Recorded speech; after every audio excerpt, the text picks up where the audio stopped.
Do you think Anthony Albanese's $4.3 million house purchase will hurt him?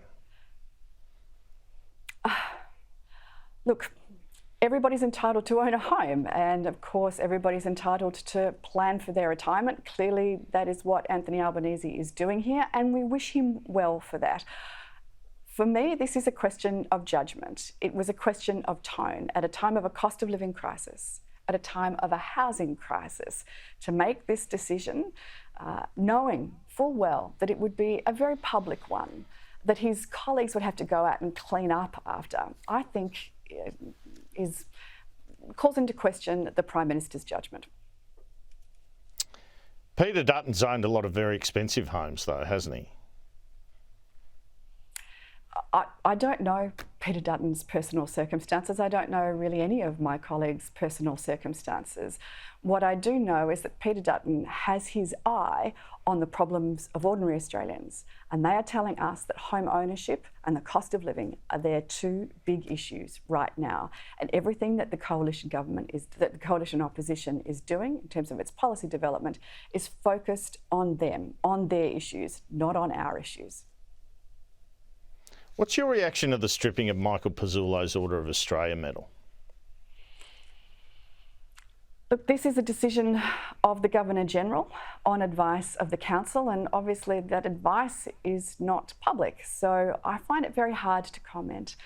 Suffice to say that I think that Mr Pezzullo's own comments speak for themselves. He's been a public servant for many, many years. He agrees, he admitted that he made an error of judgment in his behaviour and his communications with people within the government. However, he has served both sides of politics very well for many, many years, and in fact was a Labor staffer at one point in time. I feel that perhaps if we're going to create integrity and trust in the merit system, well, perhaps these decisions should be made transparent. The unemployment figures during the week, the speculation this means we'll have to wait longer for a rate cut, and the fact so many of these jobs are public sector jobs, does that concern you? Would you be determined as a government to cut back on that, produce more savings in the NDIS space, cut public servants, etc.? So the unemployment figures that were out this week were encouraging in that they remained low, because quite frankly that's the only thing that's keeping Australians' head above water right now. But when you dig a little deeper, you see that the public sector growth is much faster than private sector growth, and that's an unsustainable phenomenon. We want to see growth in jobs in the private sector, and the only way we're going to be able to do that is to create a sense of opportunity and productivity in the private sector that seems to have been sucked out of the economy by the Labor government, who has an anti-productivity agenda. We have to make sure that we do things like lower energy prices by injecting more supply into the system, just as we're doing with housing.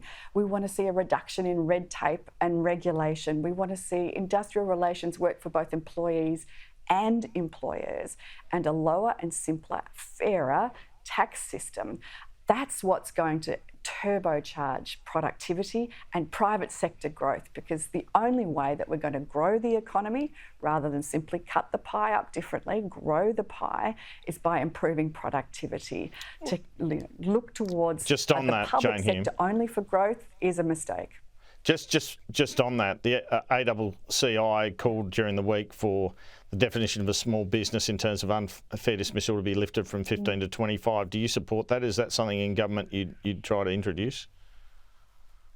Well, I think we'll certainly be looking at the requests of the business sector, because the private sector is where the growth and prosperity comes from. There are lots of different definitions of small businesses out there, and I know that that can be confusing. There's some for the tax system, there's some for the industrial relations system.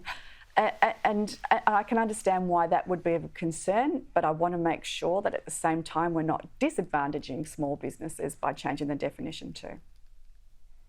Just finally, Peter Dutton's had a red hot crack at a couple of press conferences now at ABC journalists.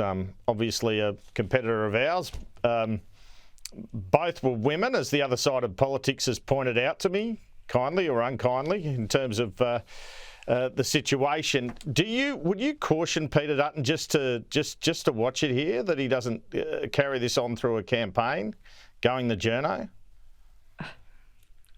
Look, I think that the questions that are being asked of Peter Dutton potentially come from a more activist position, an ideological position, and particularly from the national broadcaster, we would expect a level of balance in not just their reporting, but in the way that the questions are framed. I don't think Peter Dutton distinguishes between male and female journalists. Every journalist is entitled to ask any question they wish, but I think we would expect a balanced approach rather than an activist approach. Do you have plans then, given you think they're biased, to cut the ABC? I didn't say that I thought that they were biased. I thought that they were activist. That's very different, Andrew. And no, there are no plans to make cuts to the ABC. Jane Hume, thanks for your time. Thanks, Andrew.